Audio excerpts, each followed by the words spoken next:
Welcome to Washington in Focus. I'm Brett Davis. Joining me today is the Center Square's Eastern Washington reporter, Timothy Schumann. You recently authored a story headlined, Spokane City Council unanimously approves Police Guild contract. You covered a special legislative session that passed the said collective bargaining agreement, which is effective through December 2026. It was something of an interesting meeting. There was no public comment, and there seemed to be a bit of tension between the city administrator and some council members. Can you tell us what happened at that meeting? Yeah, a few things happened at that meeting, actually, other than the new Police Guild contract being approved without a lot of debate. Essentially, they went behind a closed door legislative session for 30 minutes, came out and, took comment from a select few individuals in themselves and then approved the contract. Another interesting thing was that was the debut of the new city administrator for the city of Spokane, who was the former parks director. And he was asked by council member Zach Zapone, this is a big decision for our city. Where's the mayor? Why isn't the mayor attending this meeting?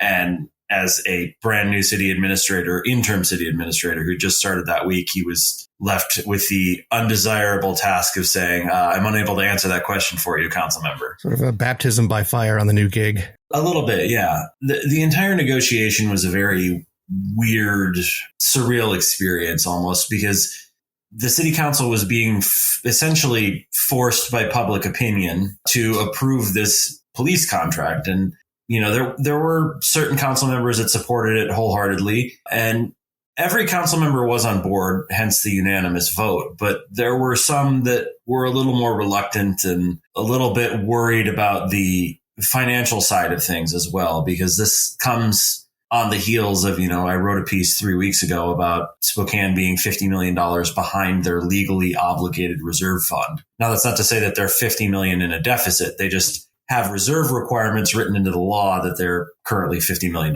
short on. So one of the major questions in this debate was, we're approving this reluctantly, but how are we going to pay for this? Like, how are we as a city moving forward going to spend this money? And it was clearly money that the public wanted spent. Are they anticipating any troubles in terms of the money spent on this, or do they think they have it nailed down?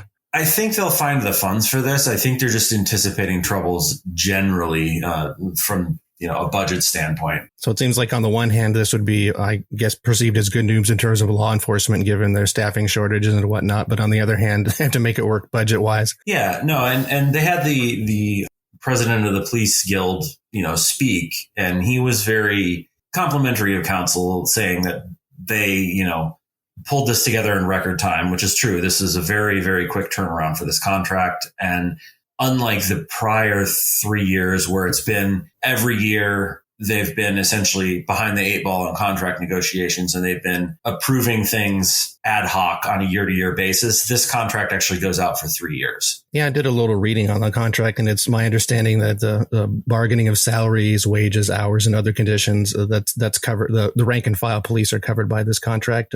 Officers get additional compensation for, educational achievement. Lateral officers get credit for years, in service to other departments. So yeah, they're hoping that will help them a lot with their recruiting issues, despite offering what they were perceiving as competitive pay. There was a few other issues. One of the major ones that they brought up in this contract negotiation is the officers' schedules are now going to be set on a calendar year basis, coincident with the school year, right? As opposed to previously, their schedules were set January at the start of every year. So you could have officers who had, young children in school who would go from working, 4 10-hour shifts during the day to working 3 12-hour shifts at night in the middle of the school year. So maybe this contract will do something for the morale of the police department. Hopefully that'll be on an upswing. Yeah, the hope is that that'll allow changes like that, in addition to lateral transfers and retention bonuses, will allow them to, keep people around longer and keep people happier in a better working environment. Listeners can keep up with this story and more at thecentersquare.com. For Timothy Schumann, this is Brett Davis. Please subscribe, and thanks for listening.